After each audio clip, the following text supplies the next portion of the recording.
코로나19 관련 국내 소식 몇 가지 더 전해드립니다. 첫 번째 키워드부터 열어보겠습니다.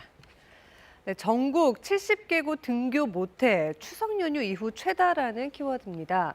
이 코로나19 여파로 어제 전국 70개 학교에서 등교 수업을 하지 못했습니다. 교육부는 어제 등교 수업일을 조정한 학교가 전날보다 2배 늘어 추석 연휴 이후 집계치 가운데 가장 많았다고 밝혔습니다. 등교 수업 조정 학교를 지역별로 보면 경기가 44곳으로 가장 많았고요. 서울이 15곳으로 뒤를 이었습니다. 강원에서도 10개 학교에서 학생들이 등교하지 못했습니다.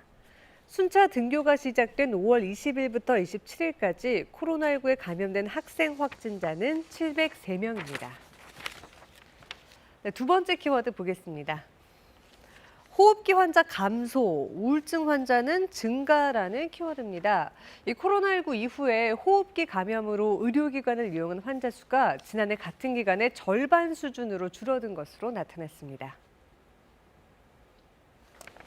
국민건강보험공단은 코로나19가 시작된 올해 3월부터 7월까지 의료 이용 행태 변화를 분석한 결과 이같이 나타났다고 밝혔습니다.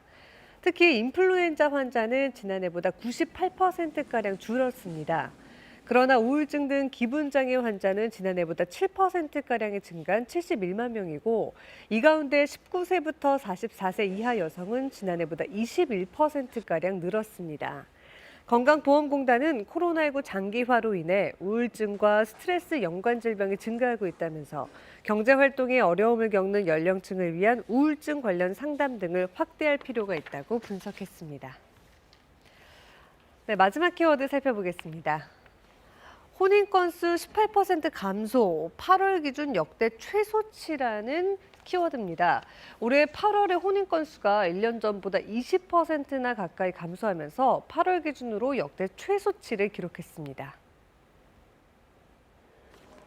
통계청의 2020년 8월 인구 동향을 보면 8월에 혼인한 건수는 15,033건으로 지난해 8월보다 18% 줄었습니다. 이는 1981년 통계 작성을 시작한 이후 8월 기준으로 건수는 역대 최소치, 감소율은 역대 최대치입니다. 통계청은 30대 인구 감소와 코로나19 영향 등을 받았다고 분석했는데요. 한편 8월 출생아 수는 22,472명으로 지난해보다 1,800여 명이 줄었고 8월 사망자 수는 25,000여 명으로 1년 전보다 6.7% 늘었습니다. 이로써 지난해 11월 사상 처음으로 시작된 인구 자연 감소가 10개월째 이어지면서 올해 사상 첫 연간 인구 자연 감소가 유력해지고 있습니다. 지금까지 코로나 Q&A였습니다.